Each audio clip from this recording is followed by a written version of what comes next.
ਨਹੀਂ ਤੇ ਮੈਨੂੰ ਇਸ ਗੱਲ ਦਾ ਜਵਾਬ ਦਿਓ, ਨਿਆਣਿਆਂ ਨੂੰ ਛੁੱਟੀਆਂ ਹੋ ਜਾਣ ਤੇ ਨਿਆਣਿਆਂ ਨੇ ਨਾਨਕਿਆਂ ਦੇ ਘਰ ਜਾਣਾ ਹੁੰਦਾ, ਛੁੱਟੀਆਂ ਮਨਾਉਣ ਕਿ ਦਾਦਕਿਆਂ ਦੇ ਘਰ? ਅੱਜ ਕੱਲ ਜਿਹੜੇ ਮਾਮੂ ਮਾਮੀਆਂ ਬੇਹੋਸ਼ ਹੋਣ ਦੇ ਨੇ, ਖਾਸ ਤੌਰ ਤੇ ਮਮਾਨੀਆਂ, ਇਹਨਾਂ ਨੂੰ ਤੇ ਦੌਰੇ ਪੈਣ ਦੇ ਨੇ। ਮੈਂ ਆਨੀ ਆ ਬਲੱਡ ਪ੍ਰੈਸ਼ਰ ਚੜ੍ਹਦੇ ਨੇ ਪਈ ਛੁੱਟੀਆਂ ਦੇ ਐਲਾਨ ਤੋਂ ਬਾਅਦ। ਬਹੁਤ ਸਾਰੀਆਂ ਮਾਮੀਆਂ ਬੇਹੋਸ਼ ਹੋ ਗਈਆਂ ਨੇ, ਉਹਨਾਂ 'ਚ ਇੱਕ ਮੇਰੀ ਭਰਜਾਈ ਵੀ ਸ਼ਾਮਲ ਹੈਗੀ ਹੈ। ਮੈਂ ਆਨੀ ਆ ਨਿੱਕੀਆਂ ਮੋਟੀਆਂ ਚੀਜ਼ਾਂ ਲੁਕਾਉਣ ਤੋਂ ਲੈ ਕੇ ਇੱਕੀ ਬਿੱਕੀ ਲੁਕਾਉਣ ਲੱਗ ਗਏ ਨੇ। ਬੰਦਾ ਪੁੱਛੇ ਜੇ ਨਿਆਣਿਆਂ ਨੇ ਤੁਹਾਡੇ ਘਰ ਨਹੀਂ ਆਉਣਾ ਹੈਗਾ ਤੇ ਜਾਣਾ ਕਿੱਥੇ? ਕੀ ਗੱਲ ਅਸੀਂ ਭਰਾਵਾਂ ਕੋਲੋਂ ਹਿੱਸਾ ਨਹੀਂ ਲਿਆ?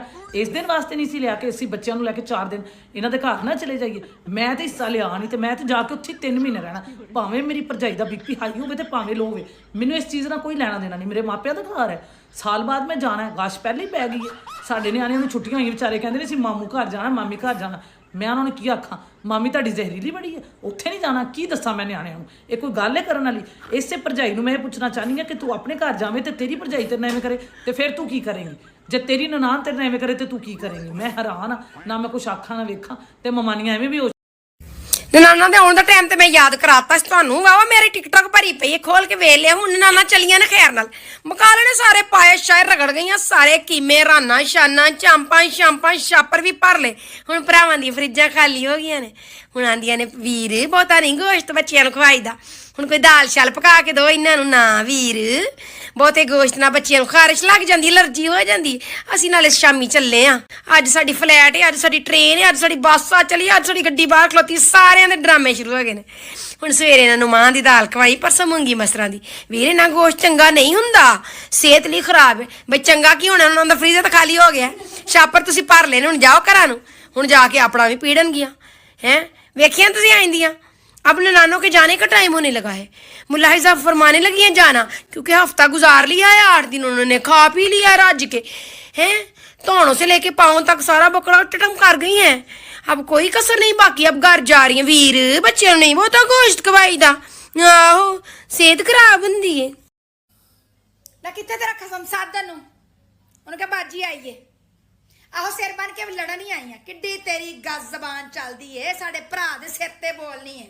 उन्होंने इन्ना अकल हुंदी तो भैणां नूं गल्लां ना करवांदा। किड्डा मूँह चढ़ के आंदी सिर बन के लड़न आई हैं। लड़न ही आई हैं साधन। चलो न्याणिओ प्यो नूं आखो भुੱਫੋ आई है, हसो भुੱਫੀ ते हसो हसो बनदा तुहाडा। बह जाओ भाई जन, तुसीं छोटे नहीं, तुसीं साडे तो वड्डे हो गए। मैं जिन्ने हत्थां च कढाया मैं निक्की हो गई तेरे तो। ना तेनू नहीं सी पता जंग शुरू होण लगी है। वो तो अल्लाह करके मुक गई।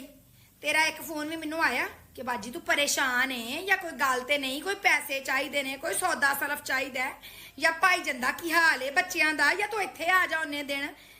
डर डर के मेरा बीपी उतां ते ठां, मैनू कदी दंदल पवे, कदी शुगर लो, कदी कुछ। तू एक बार पूछा, तेरा भाईजन भी मेरा मजाक करावे। वाह तेरे पेके ने भरा ने एक फोन नहीं किया, भैन की तबीयत जंग के दौरान खराब हो गई।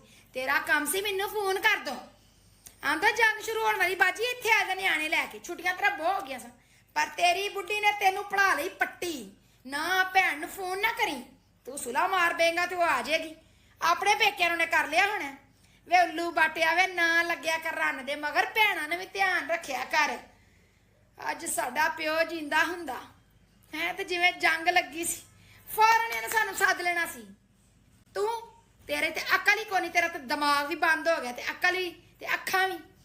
हसो भुੱਫੀ दस दिन तेरी औलाद बुढ़ी तेरी मैनू एडे गज लम्मी जबान नाल गल्लां सुना के गई है कि सिर ते मैं बन्निया सी, मेरा बीपी लो होया सी। हेलो अस्सलाम वालेकुम। ना जो फोन करिए, सुबह करिए, शामी करिए, रात करिए, महीने बाद करिए, 6 महीनों नूं करिए, तू ही चुकना हुंदा। ना साडा एक भरा भी है वे, मान लिया तेरे नाल विआह है, तेरी बड़ी हुकूमत है, पर ओदी साडी बदनसीबा नाल भी गल करा दिया कर। असीं भी कोई ओदी आवाज डुचदी सुन लईए करिए, उस उल्लू बाटे नूं असीं भी सुन लईए करिए कि ओदा हैलो ही करवा दिया कर साडे नाल। ना फोन ते गल करनी क्यों नहीं? तो 2-2 घंटे लम्मियां गल्लां करदा है। सस नाल ते इंज घंटे घंटे दी सांझ पांदा ते भैणां नाल गल भुल गई करना। ओही साडा भरा जेड़ा दिन च सानू 5-5 वारी फोन करदा सी, जिउं ओदा विआह होया ते फोन ते झकदा है। हुण फोन ते गल करना भुल गई। ਇਹ ਨਾ ਇਹ ਆ ਕਿ ਜਦੋਂ ਦਾ ਵਿਆਹ ਹੋਇਆ ਨਾ, ਉਹਦੀ ਲਿਸਟ ਇੱਕ ਅਲੱਗ ਹੋ ਗਈ ਹੈ ਕਿ ਉਹਨੇ ਸਹੁਰੇ ਨਾਲ 2-2 ਘੰਟੇ ਗੱਲ ਕਰਨੀ ਤੇ ਭੈਣਾਂ ਨੂੰ ਕੱਟ ਕਰ ਦੇਣਾ। ਨਾ ਅਸੀਂ ਕੁਝ ਨਹੀਂ ਉਹਦੇ ਕੋਲ ਮੰਗਣ ਲੱਗੇ ਹੈ, ਨਾ ਅਸੀਂ ਆਪਣੇ ਬੱਚਿਆਂ ਦਾ ਨਾਨਕੀ ਸ਼ੱਕ ਉਹਦੇ ਕੋਲ ਮੰਗਨੇ ਆ, ਤੇ ਨਾ ਅਸੀਂ ਜ਼ਮੀਨ। ਅਸੀਂ ਤੇ ਸਿਰਫ ਇਹ ਆਨੇ ਕਿ ਸਾਨੂੰ ਵੀ ਆਵਾਜ਼ ਸੁਣਾ ਦਿਆ ਕਰ। ਚੱਲ ਕੋਈ ਨਹੀਂ, ਫਿਰ ਵੀ ਭਰਾ ਹੈ, ਭੈਣਾਂ ਦੇ ਹੱਕ ਹੁੰਦੇ ਨੇ। ਸਾਨੂੰ ਹੈਲੋ ਹੀ ਬੋਲ ਜਾ ਕਰੇ, ਆਖਦੇ ਕਰੇ ਬਾਜੀ ਕੀ ਹਾਲ, ਤੇ ਫਿਰ ਲੈ ਖੋਲਿਆ ਕਰ ਸੋਏ ਕੋ ਉੱਲੂ ਬਾਟੇ ਕੋਲੋਂ ਆਪ ਤੇ ਚੱਕਲ ਕੋਈ ਨਹੀਂ ਨਾ ਬੜੀਆਂ ਤੈਨੂੰ ਮਰਚਾਂ ਲੱਗਣ ਡਈਆਂ ਲੱਗਦੀਆਂ ਤੇ ਲੱਗਣ ਪਈਆਂ ਕਿੱਡਾ ਤਮਾਸ਼ਾ ਲਾਇਆ ਮੈਂ ਜਦੋਂ ਫੋਨ ਕਰਾਂ अस्सलाम वालेकुम बाजी की हाल ठीक ईद मुबारक जी आखनी अस्सलाम वालेकुम बाजी ईद मुबारक ना तू ना आख्या कर ईद मुबारक सानू तेरी ईद मुबारकां दी लोड़ नहीं जो ने सानू तेरी ईद मुबारकां दी लोड़ नहीं